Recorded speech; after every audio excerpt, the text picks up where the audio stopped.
It was really important to me from the beginning to never show the assaults. Firstly, because I think what's much more important in terms of this story is the impact that those events have on the women. I was very interested in the aftermath, so that moment where it's very hard to remember the details of a situation because you've been so traumatized and your brain is incapable of capturing something in memory. I think it's a really big choice to show sexual assault in a film. I think it's very rarely additive. I think it's often gratuitous or sensational, even when it's not intended to be. So I feel like unless it's like really necessary, I would tend to veer away from that in any film. When we've liberated ourselves, we will have to ask ourselves who we are.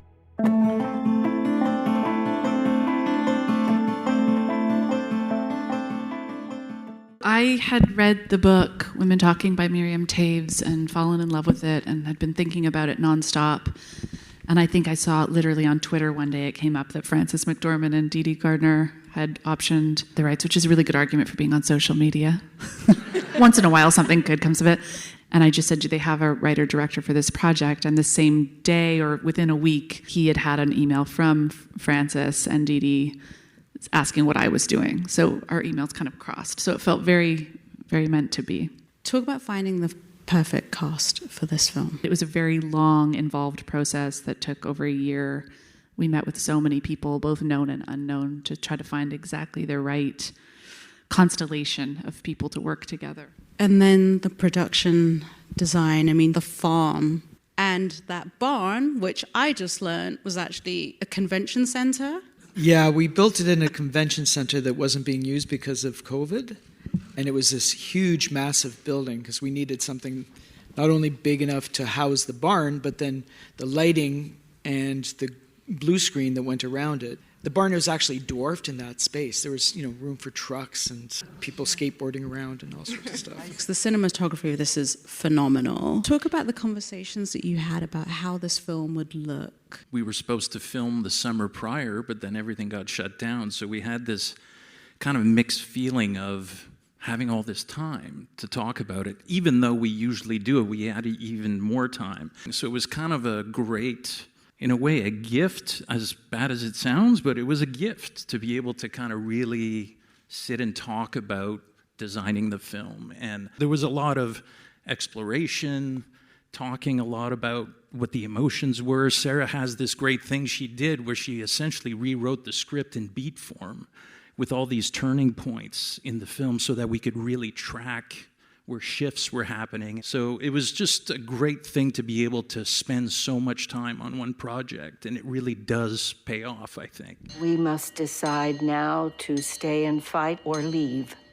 We will not do nothing.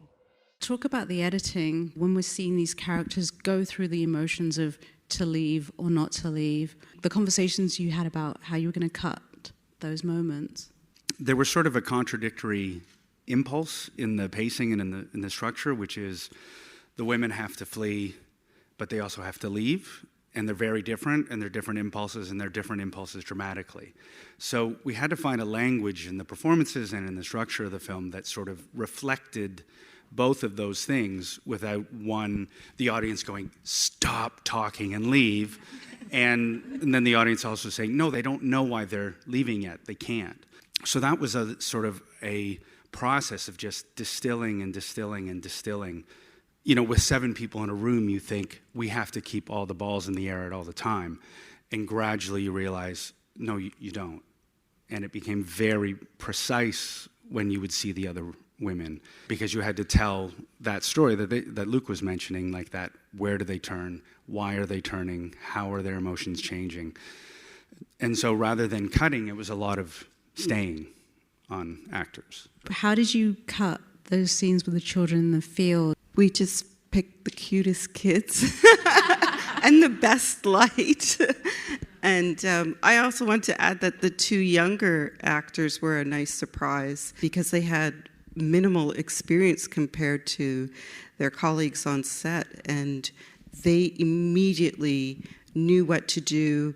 Their faces were very expressive. They knew how to use their eyes. They stayed present in really long dialogue scenes. And I think Sarah made them feel so comfortable that we got fabulous performances out of them. Key to talk about the color palette that you chose for the characters. I found some authentic fabrics in southern Manitoba and sent them out to Luke to do camera tests with, which was an enormous help because I couldn't really wrap my head around the desaturation at first and how we would still be able to differentiate the characters subtly with so little light and so little choice, which is true for Russian Mennonite women in a colony as traditional as that to begin with. They have a very limited palette to work with. I found the easiest way to make choices was to divide the families and assign not so much colors to the families, but moods almost. It was tricky but also amazing to see it all come together. You could look back and follow the breadcrumbs along the path that led to violence. When we looked back, it had been everywhere. This was a really collective, collaborative film. You know, in a way, you're sort of experimenting with a model and going like, what if, you know, we kind of go down another path because somebody has an idea, and just that feeling of many voices and a chorus of voices becoming that auteur voice of a film is actually a chorus of voices. And so that paying off into something people are actually responding to feels really good. It validates the process. And it validates a process that can look sometimes like a lack of vision. I think if you're honest about the input you're getting from your collaborators in film, because we're used to this model of the dictatorial auteur filmmaker, it can be questioned. And so having it feel like something that's resonating with people feels incredibly validating in terms of that process.